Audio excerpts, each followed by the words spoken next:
welcome everybody. The divisional round has finally been gone. We've had some stories and we've got some barnstorming games to talk about. We've got some NFL news to also talk about. Will, Peter, how are we doing? Do we enjoy the games?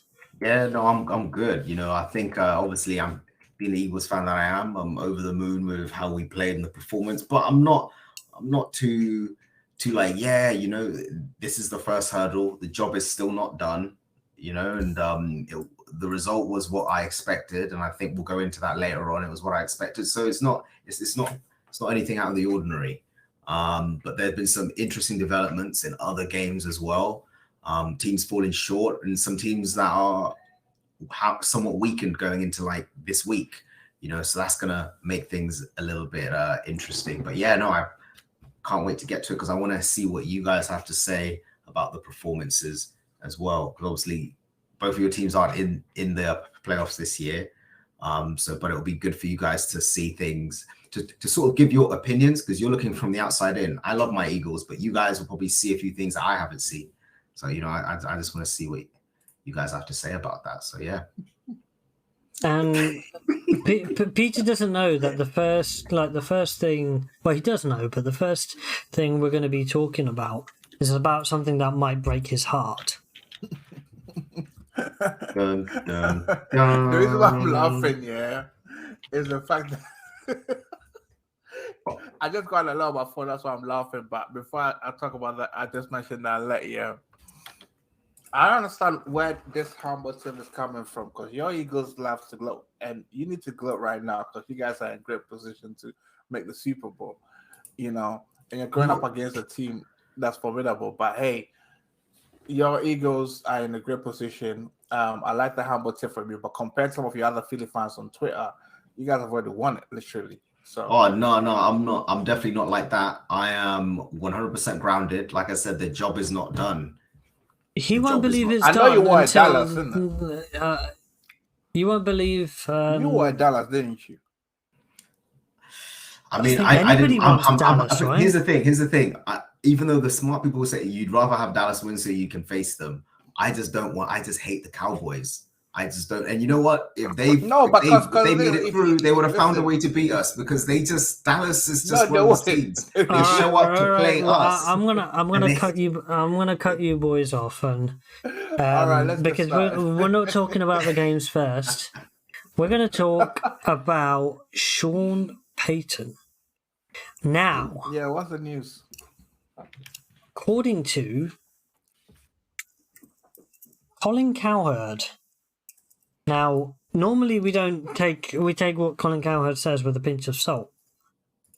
But Broncos have made the decision that they want to hire Saints coach Sean Payton if he is interested.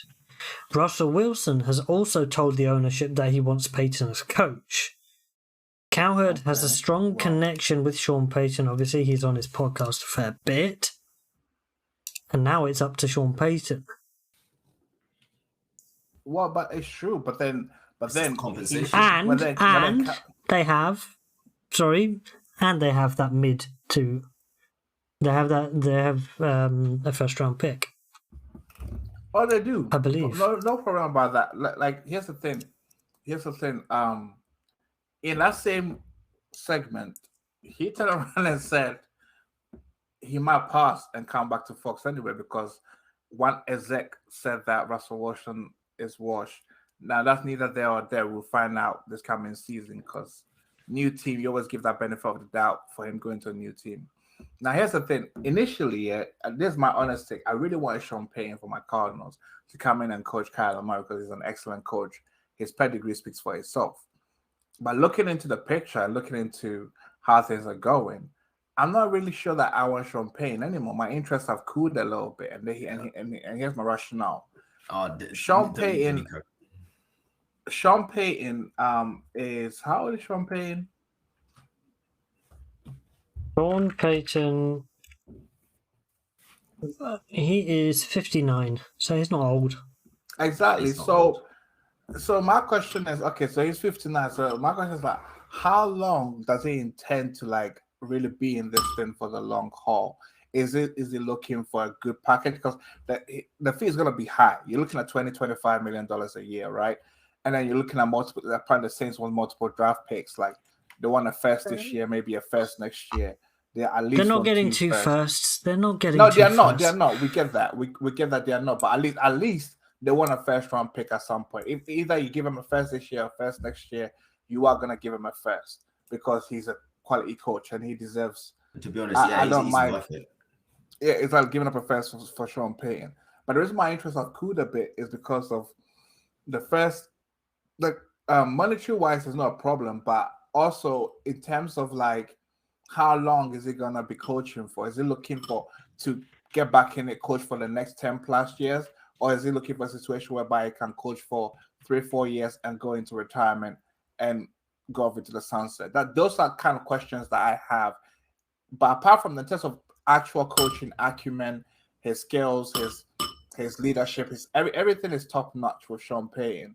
So, I mean, if he goes to Denver, it's not a problem. But like I said, if I'm Sean Payton, I'm looking at the landscape, and I'm like, yes, Arizona has a terrible history. Ownership is not that great. Do you know what it is? Here's my thing: do I want to go to roster-wise? Who's in a better position? Roster-wise, I'll say Denver because they've got a stronger defense. Their defense was giving up less than 18 points a game, and they only need to score 20 points to win. I get that, but here's the thing, though. My caveat to Sean Payton is right now looking at the NFL landscape, the easiest way to get to a Super Bowl is through the NFC, without a doubt. Because when Aaron Rodgers, if he gets traded or he retires, he's gone. But if Tom Brady goes, like they are quite old, they're approaching the end of their careers. You look at the NFC, is Jalen Hurts. The only question I would say is, do you think but then the Saints would be less likely to trade to an NFC team? Like Carolina, you mean? They would rather trade Sean Payton's rights away to an AFC team. No, but the Saints doesn't mind trading him to an.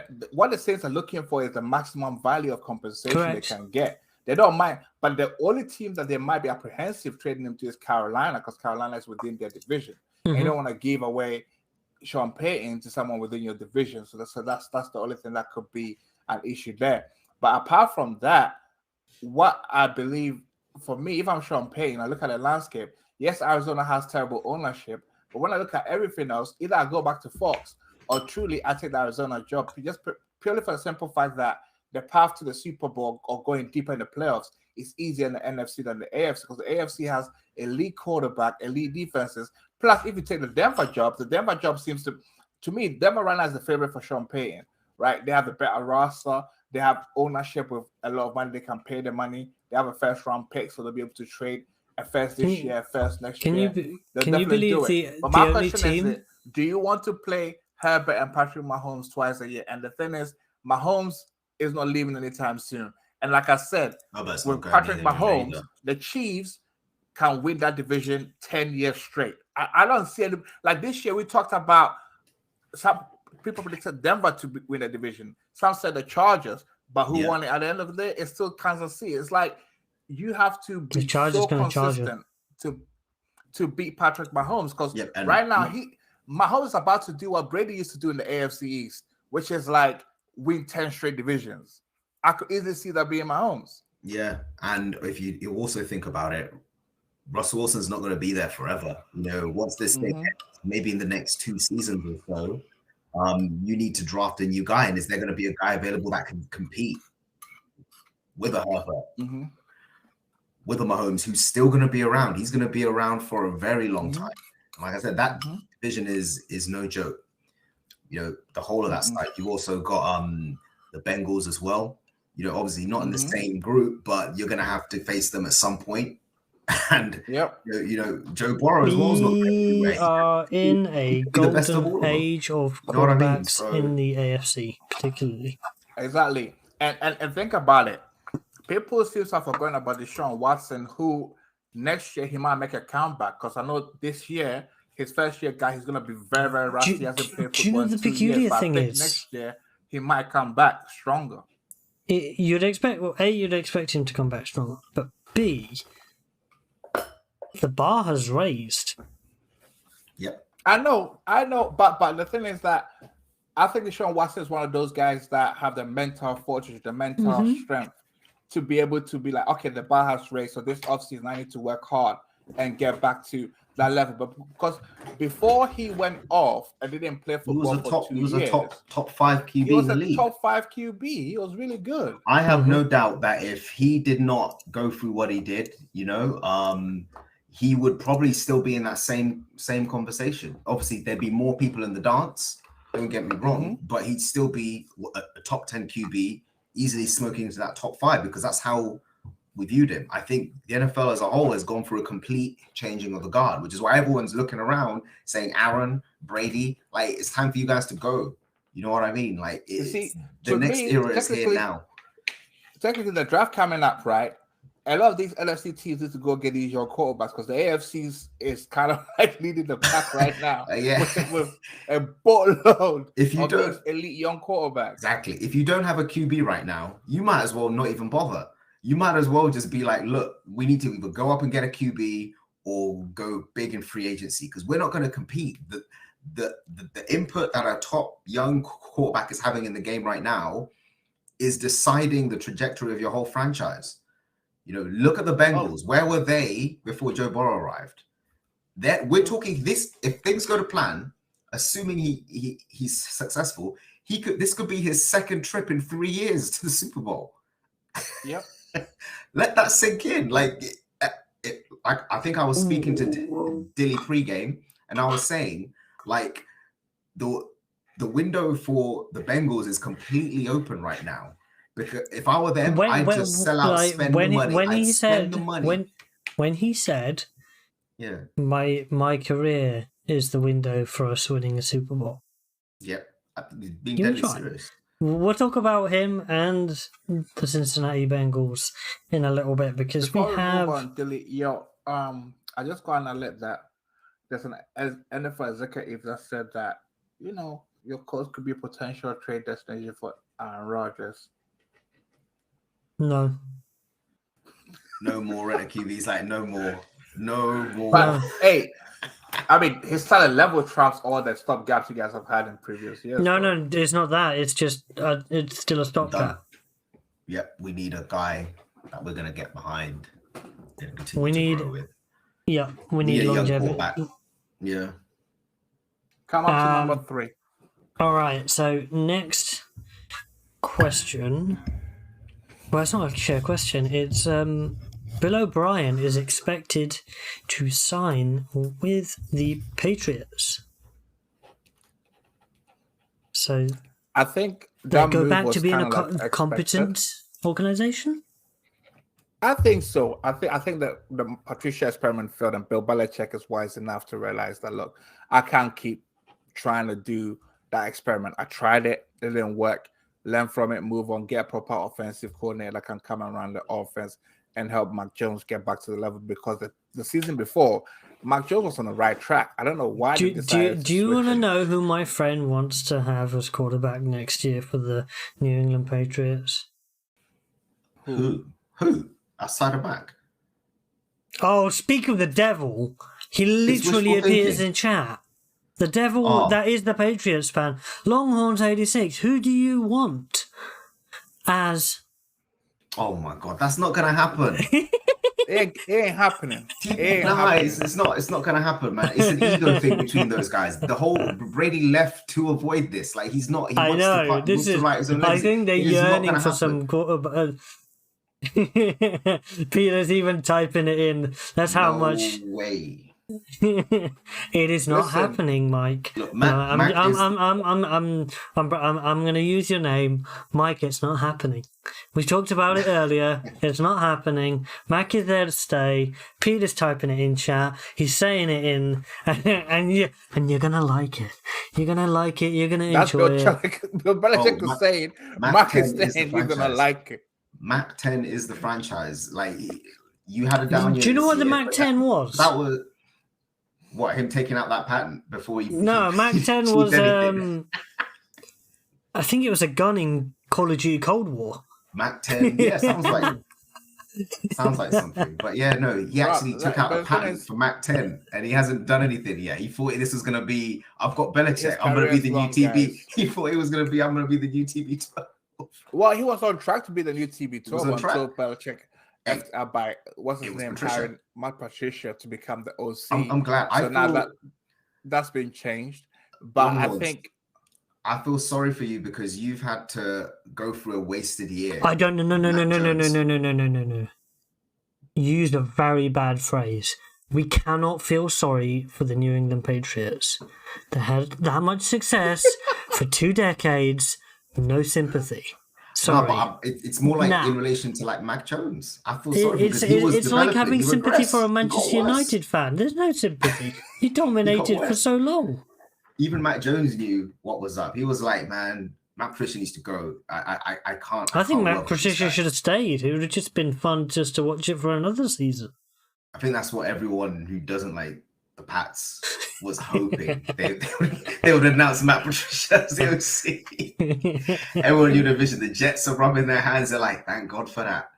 You know, let's just keep it going. But yeah, I'm going to be interested to see who goes to the Jets. Have they haven't announced anybody yet, have they?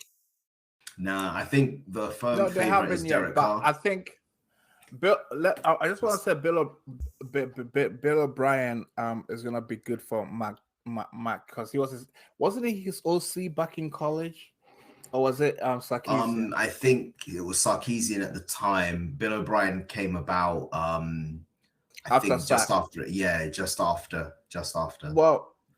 Well, I still think that Bill O'Brien's going to be good for Mac Jones. He's going to call the offense, make it more cohesive. And I think it was always going to be Bill O'Brien because all the people that they were interviewing was just part of the process, and it was always going to be Bill O'Brien going back to the Patriots. And and the thing is that Bill O'Brien is actually a very good offensive coordinator and a head coach. He's just a terrible GM.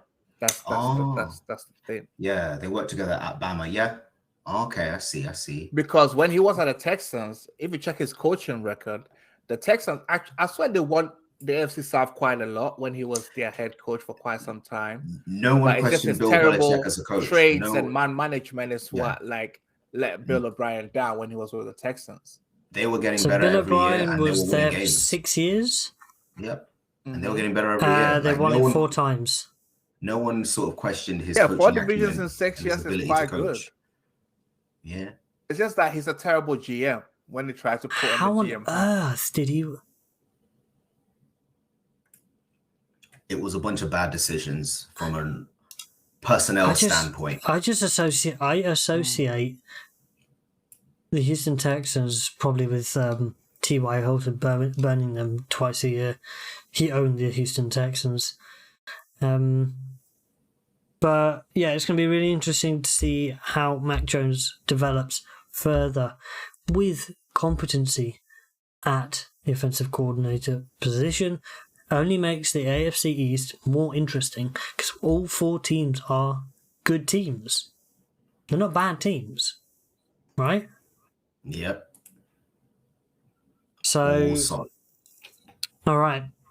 There we have it. Now we are going to talk about the divisional matchups that happened on the weekend. The first game we shall talk about is dun dun dun. Drum roll. Doof, doof, doof. The Jaguars and the Chiefs. Game 1. The one that happened at 9:30 UK time. The big news, obviously, high ankle sprain for Patrick Mahomes. How on earth he was able to continue playing on, I don't know. Whatever that cocktail of drugs that was in his system, somebody's got to know because he's been on some serious painkillers. But now apparently he feels okay and it doesn't make sense. How can somebody with a high ankle sprain play the next week?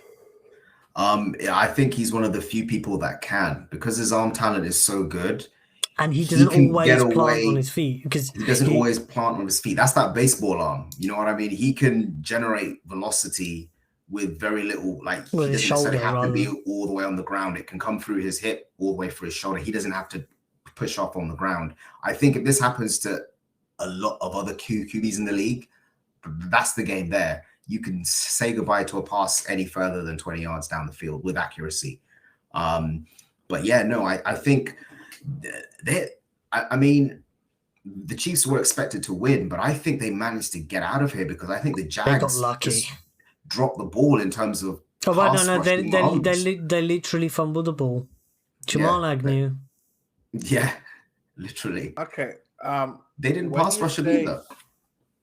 When you said they got lucky, the Chiefs didn't get lucky. The Chiefs was always gonna win the game. No, do you know why we say he got? They didn't. They were ahead in the Jags. game, but the momentum in the game was going in the other direction.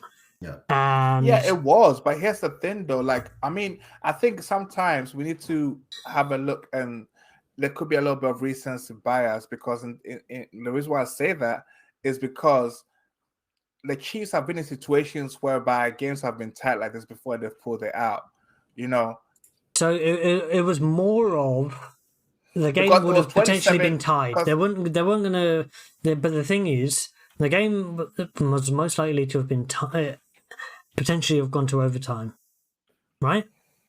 Jamal Agnew on the 2-yard line doesn't even. He fumbled the ball before the tackle did even come in. He basically put the ball on the floor. Yeah, he Yeah. did. He It basically happens threw in the ball football, and said, Chiefs, have the ball, please. Yeah, but my question, but my thing is this: even if it went to overtime, it wasn't guaranteed that the Jaguars was going to. Oh, correct. But the thing is, I'm saying they got lucky that it wasn't even close to that. It was a potential, not even a toss of the coin anymore. As because soon as I saw Pat Mahomes hobbling, limping, throwing off one leg, I mean, I'm looking at, they didn't get any sacks this game, did they? You know, how do you No, not they didn't. attempt to? I know you respect him and his ability. You expect him and he's very accurate. He's got guys that can get open if you're careless, but you have to try and collapse that pocket every time because a lot of what Pat Mahomes does is on the bootleg. He makes plays out of the pocket, so he's not stationary. Yeah, but you should have took that away completely. You should have caved in from the outside in, and they didn't do that. My issue is that they saw blood in the water and they didn't do their best, like to try and take advantage. And I think that's because they feared Patrick Mahomes a little bit too much. Sometimes you have to try and overcome your fear a little bit and say, look, okay, he can burn us on this play, but if we get home, you know, that's one step closer to us winning this game, you know? And usually, like, if you do that twice and he burns you twice, okay, cool, you hold back. But they didn't even try. They tried. They just seemed the Chiefs' offensive line seems to be quite good. The offensive line is not there. The Chiefs has a very good offensive line. The offensive line can pass protect now. So you can try, but if you can get through, it's almost like you're telling me, oh, why didn't they pass rush against your Eagles' offensive line? Dude, those guys are have you tried to get past Jason Kelsey, Lane Johnson, even though Lane Johnson with his... He's our right tackle. He's our right tackle. He ain't good enough to be the left. He's the potential Hall of Fame. Exactly. Yeah, no, with his injury, with his abdominal injury, it wasn't... Injury, but he's more geared. Oh yeah, GM Sleeper. We'll get to that in a sec because obviously we'll talk about that game. That's the last game we're going to be talking about, GM Sleeper. You have one job. Now, the thing about this game is, yes, okay, the Chiefs have gone through. They've got a superhuman heart, like in Patrick Mahomes, because he's still able to manage to get it done, still able to throw touchdown passes even on one leg. The thing is when there's a better pass rush, what it's going to be like. Now, when they've got Trey Hendrickson, and Reader and Hubbard going after them, it's going to be a little bit different. Yeah. So it's going to be fun.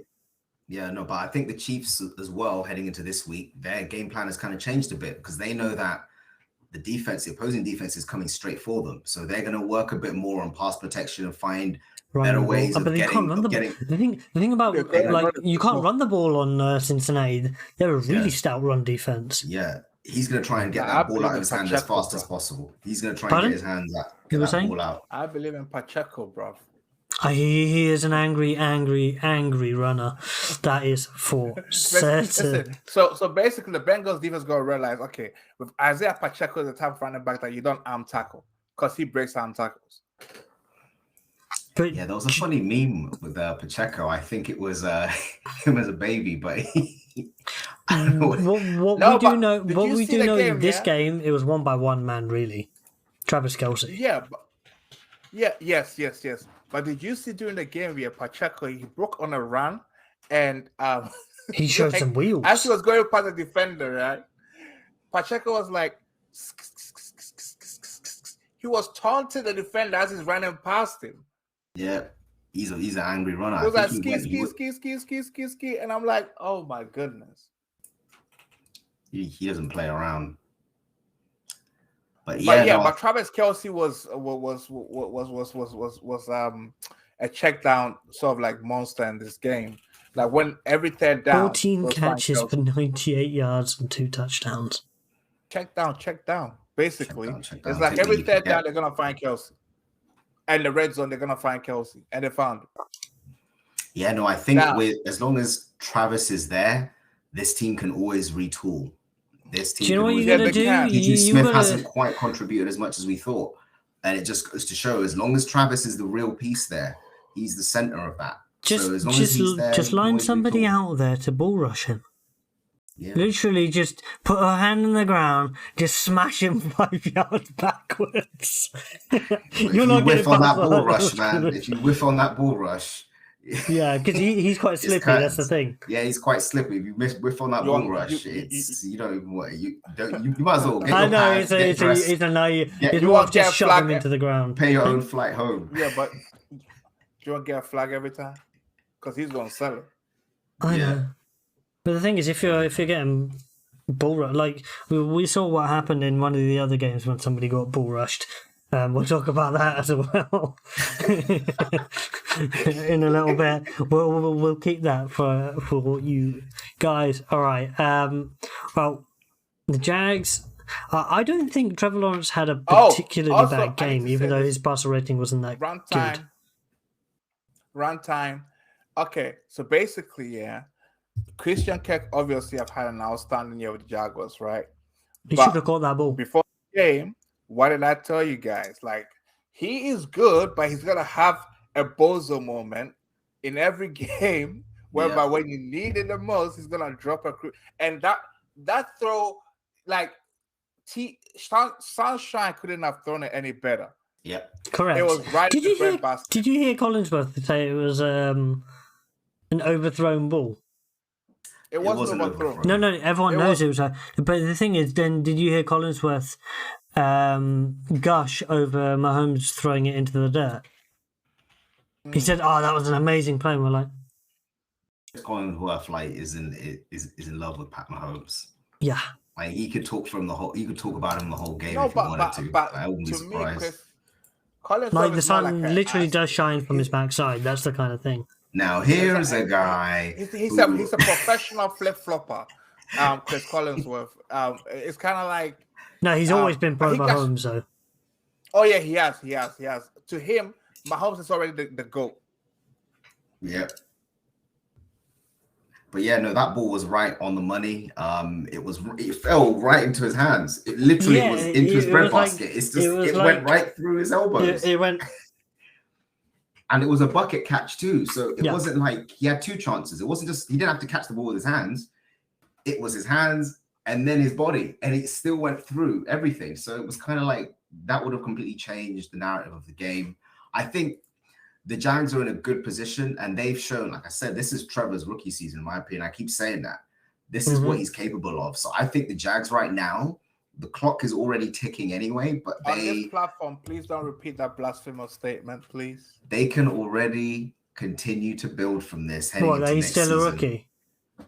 He ain't a rookie, man. He's not a rookie. He's I'm saying it's going to be year his second year next year. It's going to be his second year next year. In the system? No, it's going to be third year next year. One thing you need to second year, understand is, no, I will never let you have that thing about how it's his rookie year. I know it's Because not. I know it's people- not because he's listen, not in college. you I know. guys I know. forget He's got 3 everything times. that he learned in his rookie year under Urban Meyer, cerebrus as was, it helped him in his second year.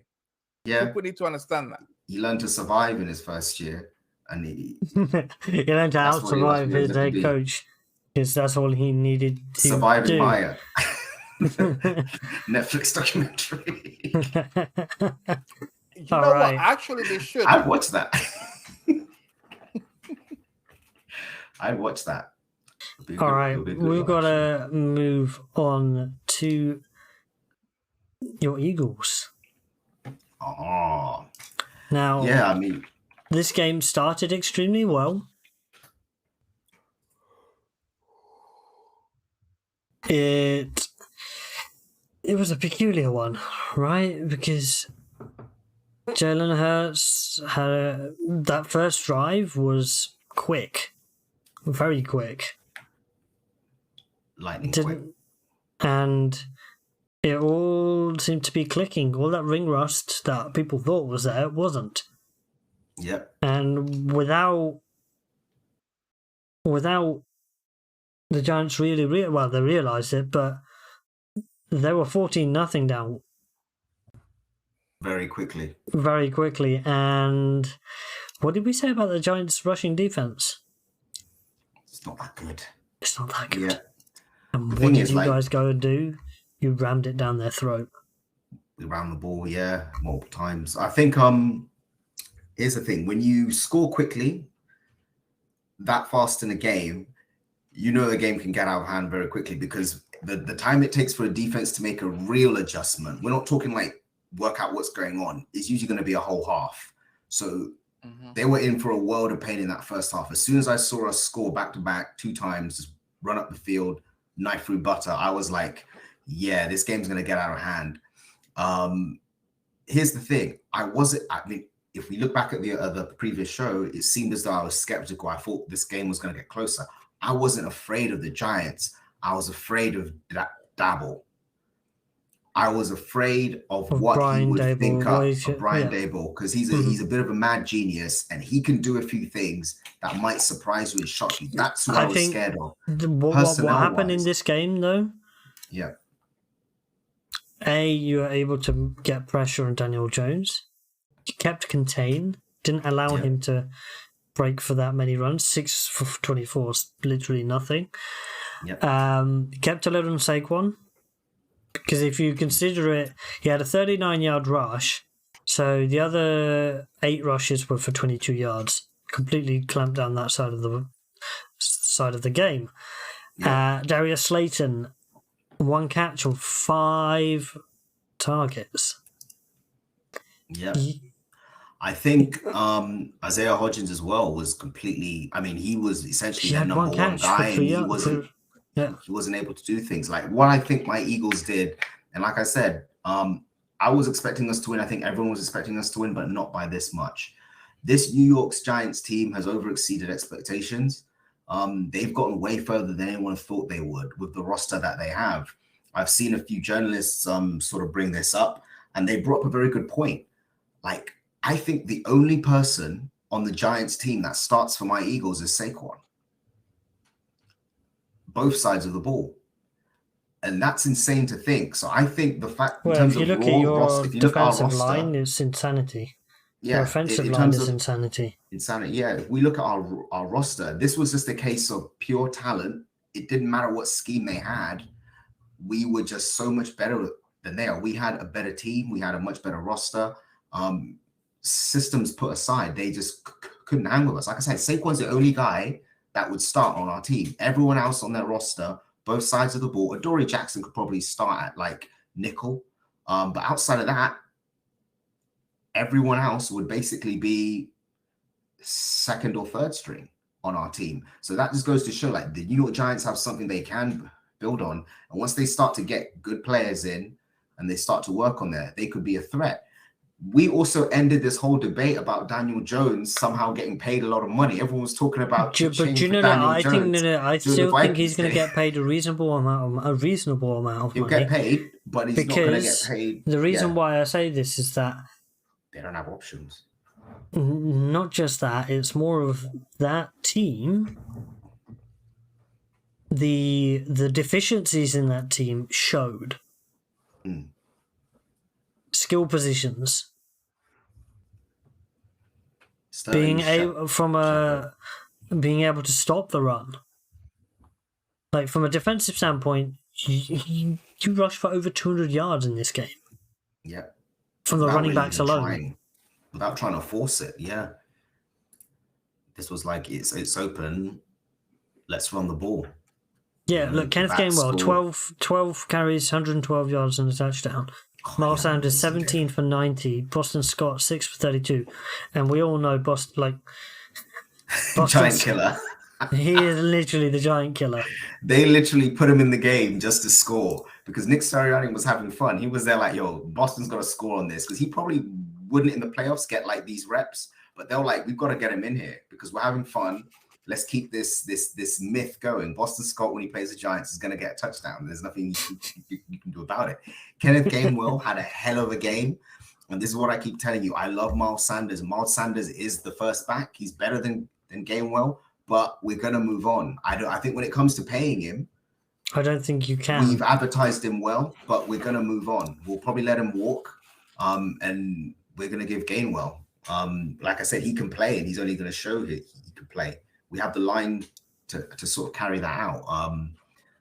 Defensively as well, like Hassan Reddick was able to eat, Fletcher Cox was able to eat, Brandon Graham was able to get a sack, Josh Sweat was able to get a sack.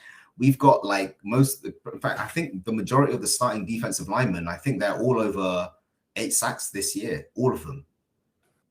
I think they might even be all on 10. So I think so. That's insane. So I think I don't think all of them are on 10 though. Come on. But they're definitely over 8. And I think this is what we were aiming to do. This was the whole point. It's relentless pass rush. We are not going to stop, and I'm hoping. Maybe I'm looking too far ahead, but we need to get something on Brock. We have to get something on Brock, and that's what I'm hoping will help us in that game. But we'll talk about that later on in the week. But I'm happy with my performance for my Eagles. It's what was expected, but I'm not going to get too hung up like, this is what was meant to happen. I just didn't think it would be this one-sided. So, fly, Eagles, fly. There's not much more to say in this game. It was complete domination from start to finish. Danny Dimes. I was gonna say something. There's some footage. There's been some pictures of what's him called, Jeffrey Lurie, our owner, having a chat with Jalen Hurts in the locker room, and some of the memes coming out of this have been hilarious. Like there was one where I think someone wrote down he's saying to Jalen Hurts, the true signing bonus is the friends you make along the way. And Jalen Hurts has got that face like, what are you talking about? I didn't get a real signing bonus. I can't have a 5th-year option.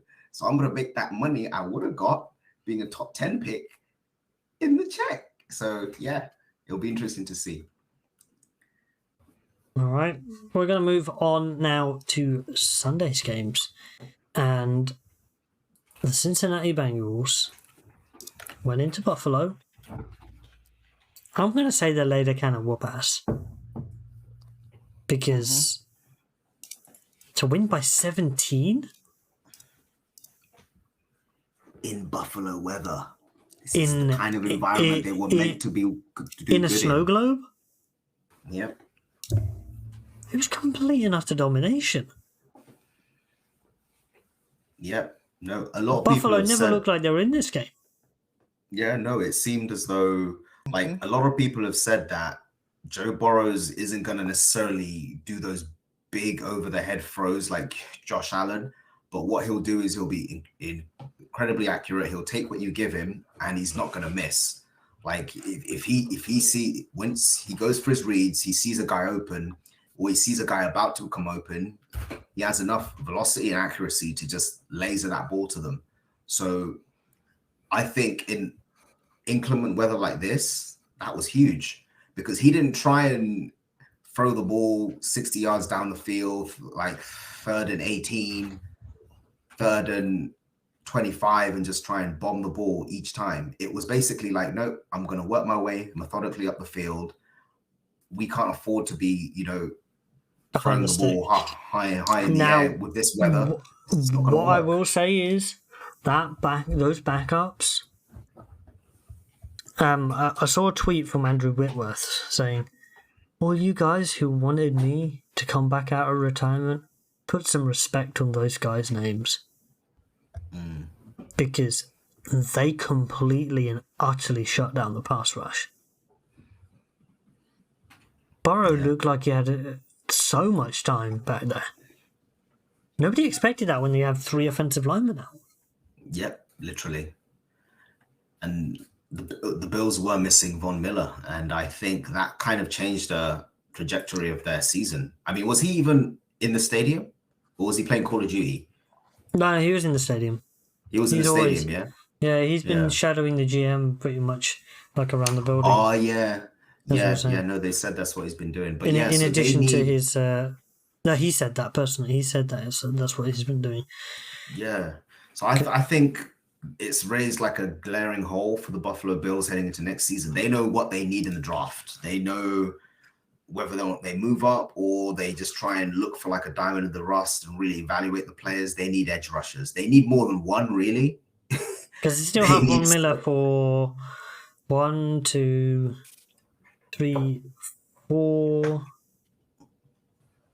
more seasons, 5 more seasons. 4 more seasons, yeah. But I think they still need like a young edge rusher, either from the defensive line position. I don't think they need like a stand-up, because that will be who Von Miller is, but they need like a 3-point stance edge rusher. But they weren't able to get anything going, rushing on the ground.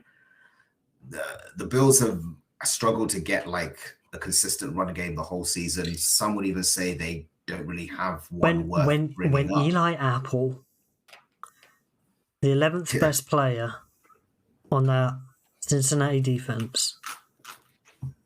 Yeah. Yeah, the 11th best. The 11th best. He's able to keep a lid, predominantly. Yeah. Mm-hmm. That says like that. It says a lot. But Joe Mixon in this game, very good. Over 100 yards on the game. Yeah. But they went back to basics from an offensive line perspective. When you have backups, what do you need to do more? What's easier from a scheme to do? Make them go forward. Put them on attack Run the ball. mode. Yeah. Put them in attack mode, and that's what they did. They created some good holes, and they managed. Like if you look at time of possession, 34 minutes versus 24 to 26, but Joe Burrow, no interceptions, no fumbles. The rest of the players, the ball was spread around. You got Wilcox, Irwin, Boyd, Higgins, Hurst, Chase, Pirine, and Mixon. So backs and receivers got to backs and so 8 people in total catching the ball. And you look at the other side. I think this is another game where Gabriel Davis has gone missing. Yeah. Because you can't just rely. You can't rely on one receiver. This isn't like if you look at the Rams last year, predominantly relied on one receiver. But who else was there? Oh, OBJ, somebody who's actually reliable at catching the ball. Yeah, Dawson Knox played like a huge part. I think he kept like a lot of drives alive. But I think when you have a big target like that in this snowstorm, it made sense for them to sort of go for him. Stephon Diggs has been showing like a bit of a animosity towards his QB because I guess he doesn't feel as though he got that many balls thrown his way and he thought he was open. I get it. but there's progressions, and if you were open, you didn't look like it in Josh Allen's eyes. So he's trying to protect the football, and when he tries to force the ball, we see what happens. That interception didn't help him out. What I will say is, I think there's a bit of overreaction on social media that some people are saying, is the Bills window closing? Is it not as big as people think it is? And I think that's a bit of an overreaction. Like this was like people talking about it on Monday. No, the Bills window for winning a Super Bowl is still wide open. They've just got to. They've got to figure out running the ball in big games. Because in big games you can't just throw it. Yeah. You have to have some semblance of a running game. The good thing is it's clear and concise what they have to do and the holes they have to address. I mean, if they were like a really good team and they just underperformed, that's harder because you don't know what you're missing, but this is clear. Like they have to sort out this run game. They have some pieces. James Cook is good. I think Devin Singletary is kind of like overstayed his welcome because we kept trying to hope for him to do good. He had flashes this season, but he just hasn't been able to sort of if you look at Devin Singletary, James Cook, see the bursts. He is a free agent. Okay, so I think they maybe draft someone in the 4th round. They draft a guy, a bigger back, obviously, because I think James Cook is the speed back. James Cook is the speed. Well, no, they've got 2 speed backs. Naheem Hines. Oh yeah, true. Is Naheem Hines a pure running back? I thought he was kind of like a Colts. No, he's a running back. Yeah, he's a running back. So maybe I think he'd probably be a bit better than Devin. I think maybe because they signed Devin, it's buyers, they spent the money, I have to use it. Although technically Naheem Hines can be cut and there's literally no dead cap. Yeah. At the moment, so there's an out. But you wouldn't cut somebody who's so electric. He's so electric as a player. Explosive, yeah. I don't know why you'd get rid of him. It's hard to find. I wouldn't expect that to be the case at all. Obviously, we'll talk about the Bengals' chances against the Chiefs later on in the week. It's going to be a fun one, but as we were saying earlier, the Bengals window is wide open right now for winning chips because this is on they've got a seemingly good defense. Yep. Particularly against the run. And when you've got Joe Burrow, you're capable of doing anything. Yeah. This is the time where historically they've been a fairly cheap organization. But this is the time where if you are the owner, you want to open up your wallet and say, look, I'm going to make this organization better. We're going to get good coaches in. We're going to get the facilities right.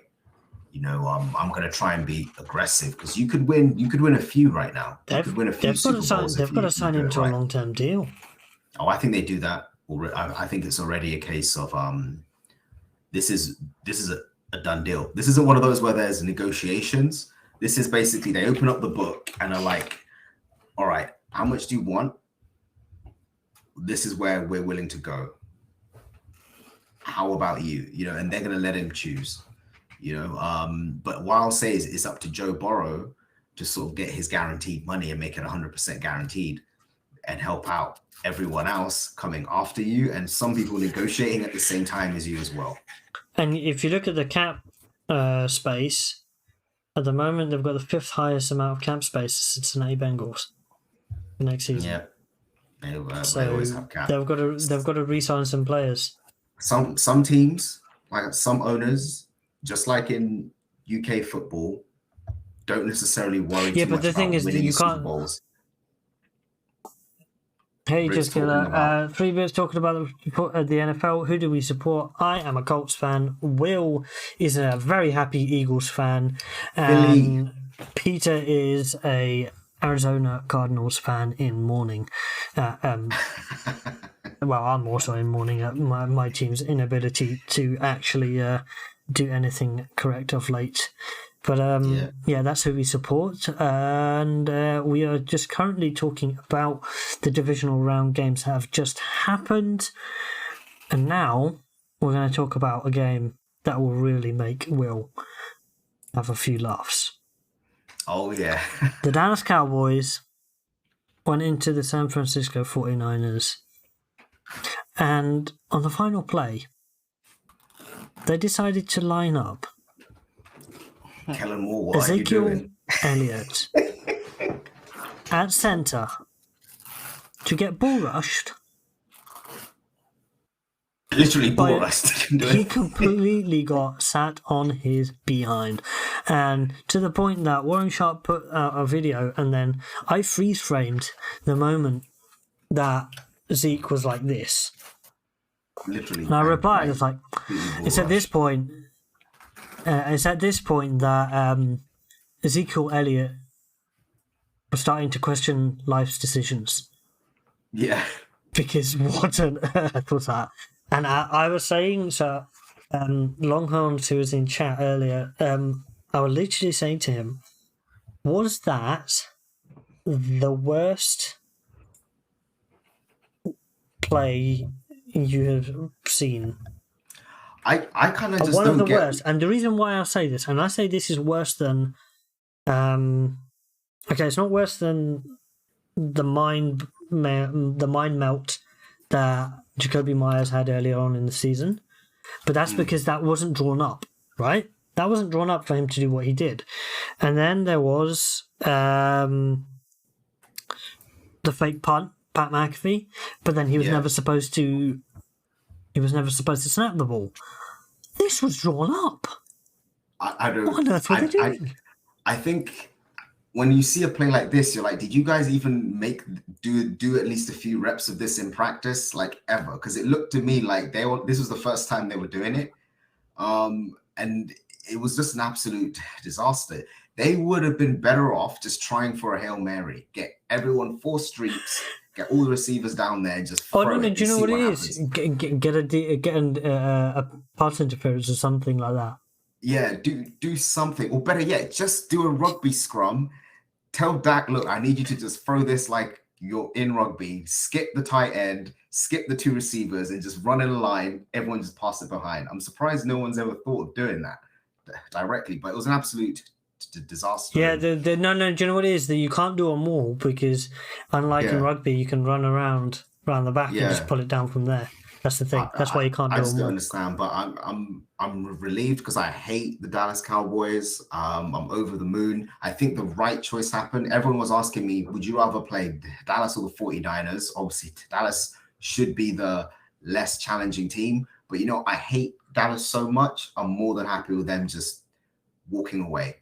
I think the game changed because they were in it. Let's not pretend they were in it, but when Tony Pollard went down, I think any explosion they could have potentially had on that running game went out the window. Ezekiel Elliott is gone, like his feet are gone, and it's not because he's not a good back. It's just the raw mileage. He can't. Once you've ran the ball that many times, just like a car, your mileage is so high, your engine's not going to go the same way. So they couldn't get anything out of Zeke.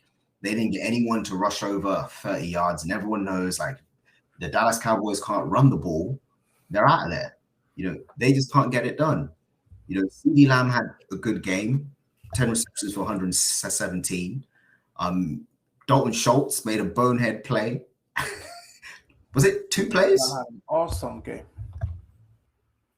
I think he made 2 bad plays because it was one where he caught the ball, but he only got 1 foot in bounds. And there was the that was the worst play I've seen from a professional NFL player, from a receiving guy. That was just so lackadaisical. It does not make sense. Exactly. How you can lack the concentration. When you're on the sideline and it's a contested catch, you drag your feet. You just make your feet limp.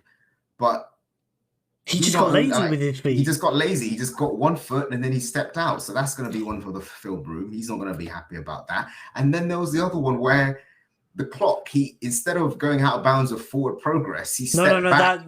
That wasn't he stepped back. Schultz? He got shoved. He got hit back. He got hit back. He got hit so, back. Yeah, at that point, that was a good play on the defender.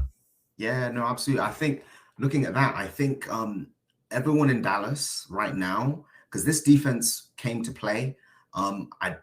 They did get sacks, I believe. DeMarcus Lawrence managed to get a sack. They managed to get a bit like Purdy was not comfortable in this. They managed to get a lot of pressure to him. It looks like Peter was frozen a little bit, and we'll find out where.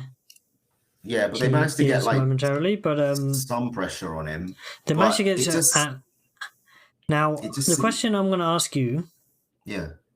So obviously, former semi-regular guest Finn said in the Discord that we had, and I'm going to read what it is. He thinks that Purdy has only gained the right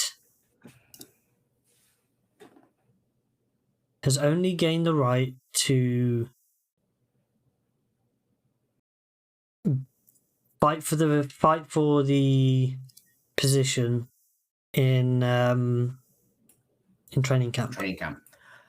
Okay, so Purdy's played amazingly well. He's outperformed everyone's expectations. It's obvious that he is an NFL quarterback. No matter what happens, he's going to be a hot commodity. Obviously, it's his first, second, third year before they even think of having to move him. He's a great backup. But here's the thing.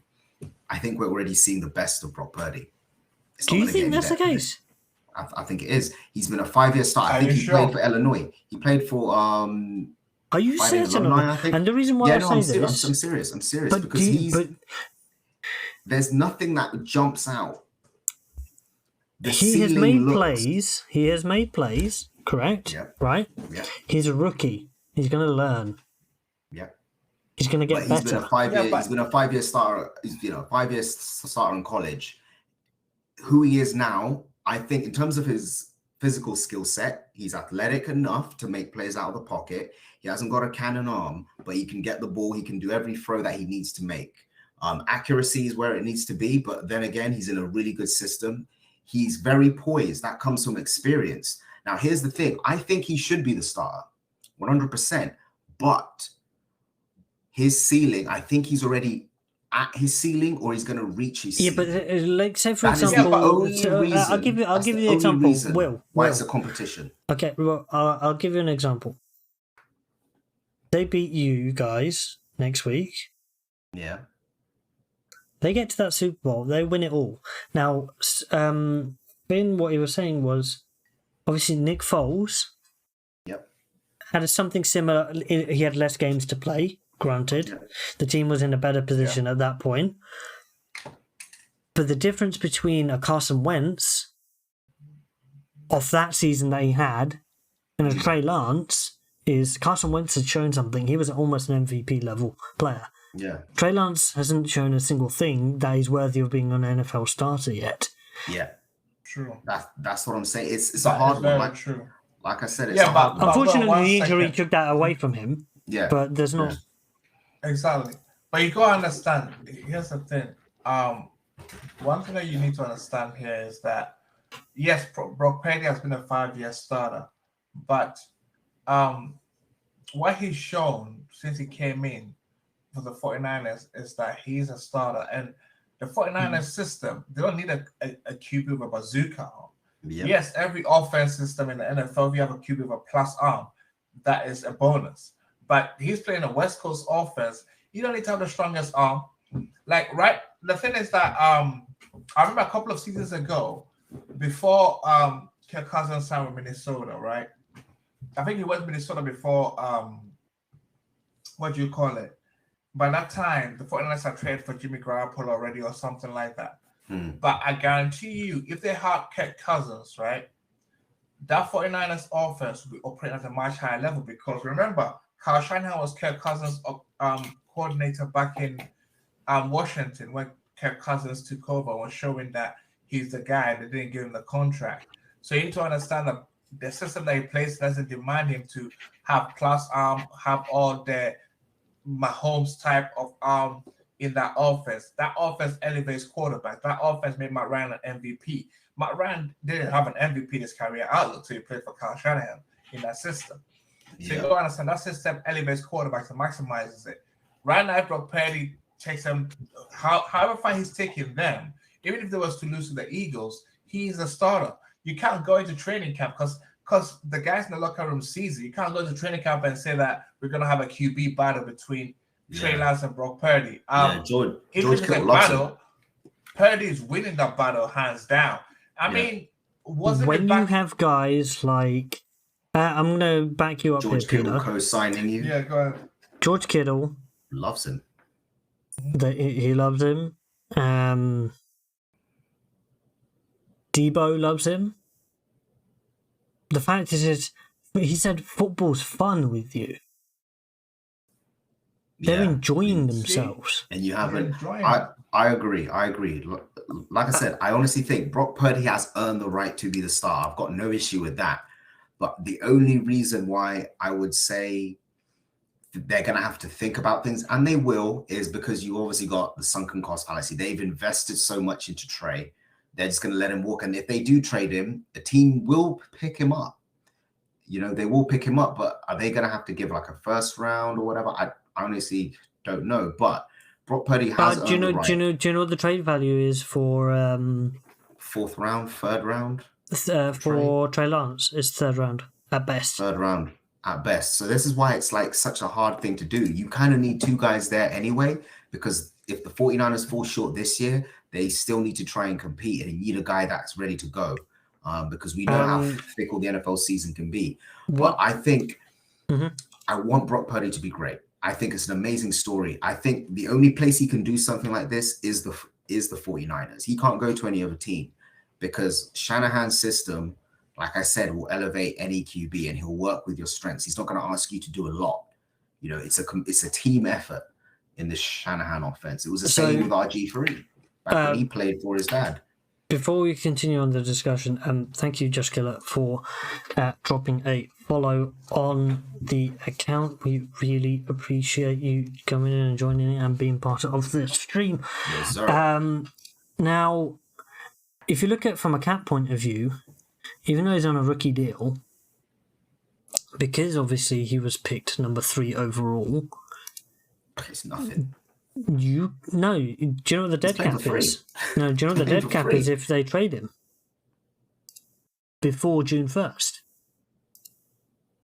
Yeah, go on. 11 million dead cap. I mean, it's not a worst dead cap. It's not worst, but it's not at all. No, they don't save anything. They actually lose money against the cap. If they trade him after June 1st, dead cap's 5.5 million. They can make a minor saving, but I wouldn't expect them to trade. If they trade him, it could be post draft, maybe. Yeah, I think you just got to evaluate, because obviously you've got pro days, you've got the NFL Combine, you've got to evaluate and see how many prospects there are, because a lot of teams in the league are realizing if you don't have a quarterback in this new landscape, you're not even really competing. You're just kind of hanging around waiting to get a guy, you know? So I think there'll be teams that are desperate, that will try and reach. But yeah, no, Brock Purdy has definitely made people ask a few questions, and I think it's a good thing. It's true Cinderella story. The last pick in the draft, he 100% belongs, and it just goes to show you that when it comes to like evaluating players, it's not an exact science, because this guy was missed how many times by how many teams? Multiple times. The 49ers passed on this guy multiple times. You know, usually the last pick is like, we just need a guy to fill a roster spot. Well, that's what he was, and then until that's all he was. He was go injured. He was literally a camp body. That's who this guy. Do you know what I like? Do you know what the glaring red flag for me is about Trey Lance? In the last 3 years, how much ball has he played? Not a lot. Not at all. Hardly. In fact, nothing meaningful really. He's had a few snaps in live games, but you see, that's the thing. That's the most difficult thing. Like Dilly just said, he hasn't played any since 2019. At any level since 2019. Now 3 years is 4 years. A long time. That's 4 years. That's 2021. That's more than That's more than Deshaun, and Deshaun was a transcendent player, and he still fell off. What do you think Trey Lance is going to be? Even if Trey Lance was to get healthy and come back in the offseason, he faces a long struggle to be an even competent starter. I wouldn't even say franchise or anything, to be competent even for the season. It's gonna be a lot of things. Now watch out for the new Tennessee Titans GM, Ron Carthon, who was with the San Francisco 49ers, and he just got traded. He just got the GM job in Tennessee. Now, what I'll say watch out for is that he might swing a trade for what's the name of the trade we were just talking about? Yeah, he might just swing a trade for Trey Lance, or he might want to go and sign Jimmy Garoppolo. Do you know what? I'll probably sign Jimmy because I think Trey and Willis are in the same boat. They both one has played a lot of ball, but they both played inferior competition in college. So both of those are projects. Do you want 2 projects on your team, or do you want a guy that can actually start? Or could you see the conversations coming out of Tennessee is they're still evaluating the roster. Ryan Tannehill is not the real solution to the Tennessee Titans, but the thing is, the Tennessee Titans they've got a skill position problem because self-inflicted. Yeah, but I don't think even just having AJ Brown. More than one. You need more than one. Yeah, you need more than 2. one. Yeah, you need something. A 2 and a tight end. They do have a tight end. Yeah. True. They've got a tight end, a running back, but it just seems like if you look at how much, so even though you look at Derrick Henry, how much should they? That contract isn't that huge. No.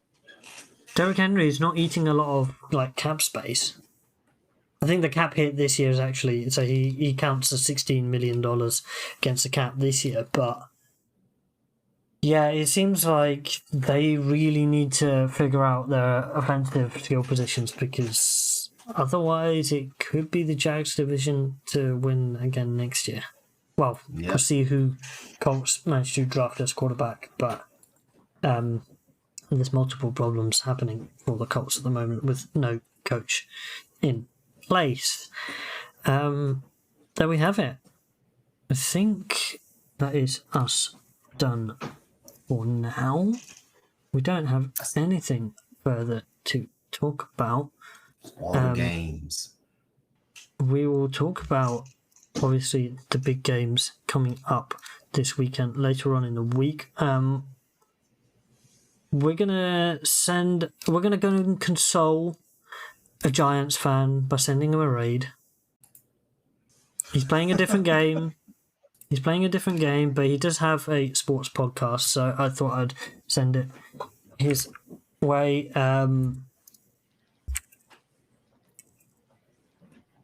He's a Giants fan, a Yankees fan, so they haven't been doing a lot of winning of late, but he's had a glimmer of hope, I would say. Now, so which team has won the most MLB, by the way? The Yankees by a long way. Yankees, yeah. Okay. By a long, but that's long, a long non-salary cap league, so yeah. They so wait, MLB is non-salary cap? It's not salary capped at all. So it gets kind of crazy. Oh, it gets kind of crazy. They're able to give out 10 years, $580 million contracts. I'll show you some of the contracts that have been. Some people are still getting paid 15 years after their careers over. Yeah. Those are the kind of contracts to the Major League Baseball. Whoa. We'll get to that later on, but until then, we're going to send this raid over to Kenny. Let's all spam raid in his chat, and we'll catch everybody next time. Yeah. Let's go.